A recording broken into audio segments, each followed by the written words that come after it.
Yn y fideo yma, mi wnawn ni ystyried y 3 math o brawf ydych chi angen gallu ysgrifennu yn uned 1. A dyma nhw fan hyn, prawf trwy ddiddwytho, prawf trwy ddisbyddu, a gwrthbrawf trwy wrthenghraifft. Felly gychwyn prawf trwy ddiddwytho. A fel mae'n dweud yn fan hyn, mae'r math yma o brawf yn defnyddio rhesymu, fel arfer, sgiliau algebra, ond efallai sy'n ni'n gallu cael beth fel sgiliau geometric yn dod i fyny, a dyn ni'n dangos fan rhywbeth yn wir drwy resymu. Felly, enghraifft, profwch fod cyfanswm 3 chyfanrif dilynol yn lluosrif 3. Felly, yn gyffredinol, dyn ni eisiau meddwl amdano y rhif cyntaf yn y 3 cyfanrif dilynol yma fel rhyw newidyn. A fel arfer, fysa n yn gallu gweithio, sy'n ni'n gallu defnyddio x yn eisiau. Felly, yna i gychwyn y prawf yn mynd drwy ysgwennu, gadewch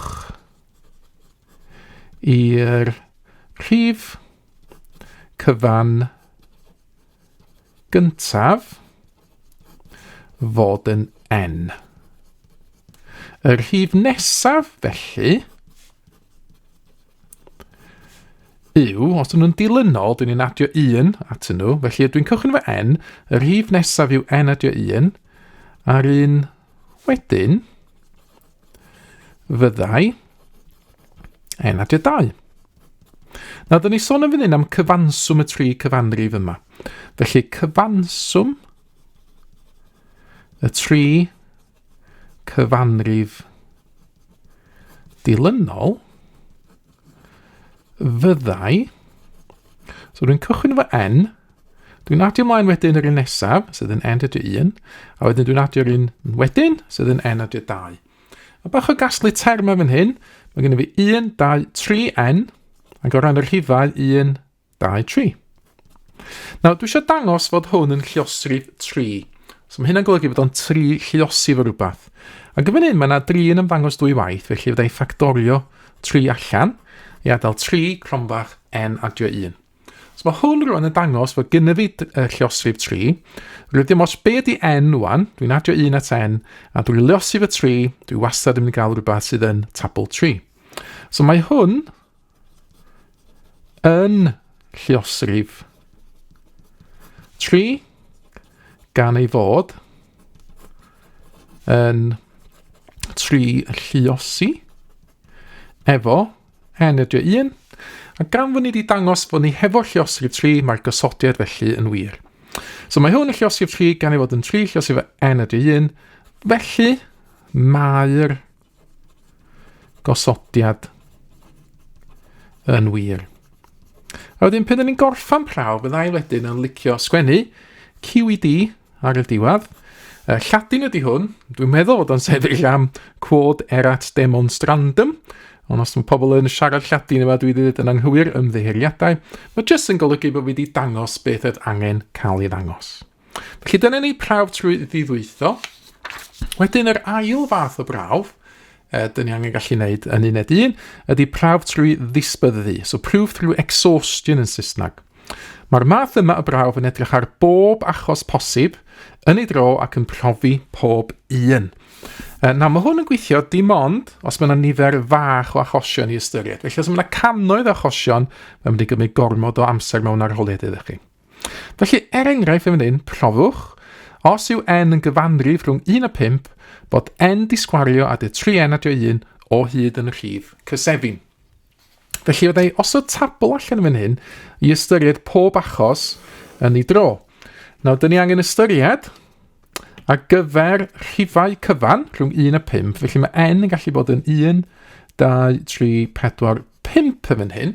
Dyn ni angen ystyried be fysa gwerth n disgwario adio 3n adio 1. Felly, gweithio hein allan yn unigol, yn gyntaf.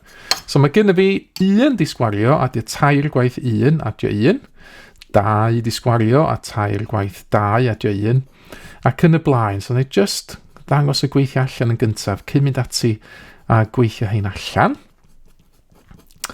Felly be sydd gen i fi? Mae gen i fi wedyn gan i gael gweld. So mae gen i fi 1 disgwario sydd yn 1, 2 gwaith 1 sydd yn 3, so 1 a 3 yn 4, 4 ag 1 yn 5. Wedyn mae gen i fi 4 adio 6 sydd yn 10 ag 1, 11.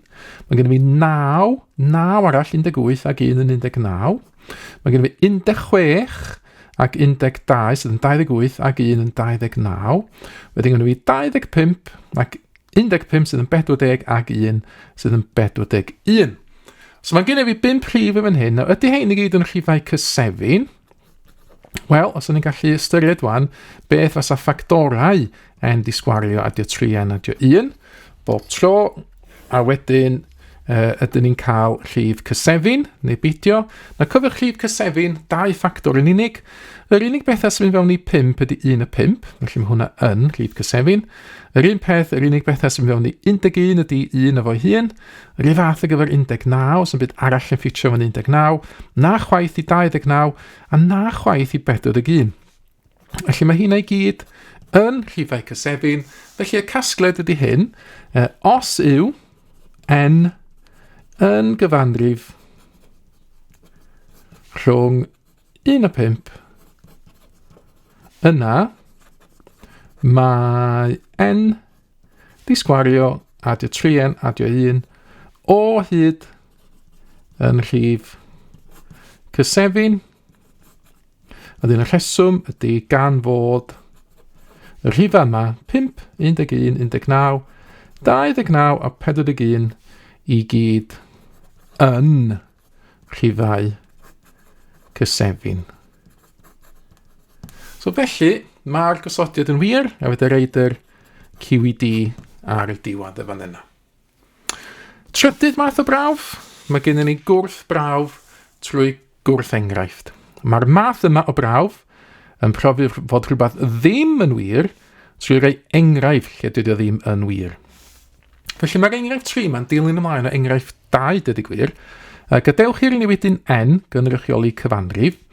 Mae Twm yn meddwl bod n disgwario adio 3n adio 1 o hyd yn rhif cysefin. Profwch trwy rwy gwrthenghraifft briodol fod hyn yn anghywir. Felly fallai ar ôl gwneud yr enghraifft gynt, so ni'n gallu meddwl, wel, os di'r 5 cyntaf yn rhif cysefin, ella mae'n gyd yn rhif cysefin. Ond be yn fan hyn, dyn ni angen gwneud wan, dydy ffeindio rhif ar gyfer n, lle dydy n disgwario adio 3n adio 1, ddim yn rhif cysefin. Felly fallai sy'n gallu mynd at y cyfrifiannell i drio pethau gwahanol allan, mynd fewn i'r table mode fan hyn, a wedyn rhaid i fewn yn y ffwythiant fan yma, mae gennym ni n disgwario, felly oedd rhaid x disgwario fan hyn, a wedyn adio 2 raith x, a wedyn adio 1. A wedyn, os dwi'n trio'r rhif cyntaf, fel dyn ni wedi gweld yn yr enghraifft gyntaf, dyn ni'n cael 5, wedyn, so ni'n cael 11, 19, 29 a 41, so dyn ni wedi gweld gynt fe hynna gyd yn rhifau cysefin. Ond wedyn, os dwi'n trio amnewid 6 i mewn, a dyma ni, dwi'n cael 55, a dydy 55 ddim yn rhif cysefin. Mae yna fwy na 2 beth yn ffitio fewn. Felly dwi angen sgwennu hyn i lawr yn awr, dwi angen ffeindio gwrthenghraifft, a gwrthenghraifft ydy os yw n yn hafal i 6. Nawr, yn yr achos yna, mi fyddai n disgwario, adio 3n adio 1, yn hafal i 6 disgwario, a 2 gwaith 6 adio 1, sydd yn 36 ac 18 adio 1, a fel dyn ni wedi gweld, mae hwnna'n mynd i fod yn 55. Nawr, nid yw 55 yn rhif cysefin, a wedyn, sut ydyn ni'n gweld hynna, mae ganddo mwy na 2 ffactor, sef 1, 5, 11 a 55. Felly, nid yw Twm yn gywir. A wedyn rydym wedi ffeindio gwrthenghraifft. A dyna ni wedyn, dyn ni wedi profi unwaith eto, fe wedi y QED lawr, fod y peth ddim yn wir ar gyfer pob un rhif n, dim ond ar gyfer rhai ohonyn nhw. Felly, dyna ni prawf trwy ddiddwytho, prawf trwy ddisbyddu, a gwrthbrawf trwy wrthenghraifft ydy'r pethau ydych chi angen yn uned 1. Mae mwy o fideos adolygu ar gael ar ein sianel YouTube Adolygu Mathemateg. Am y newyddion diweddaraf neu holi cwestiwn, dilynwch ein cyfrif trydar @mathemateg. neu ewch i'n gwefan www.mathemateg.com am fwy o adnoddau adolygu.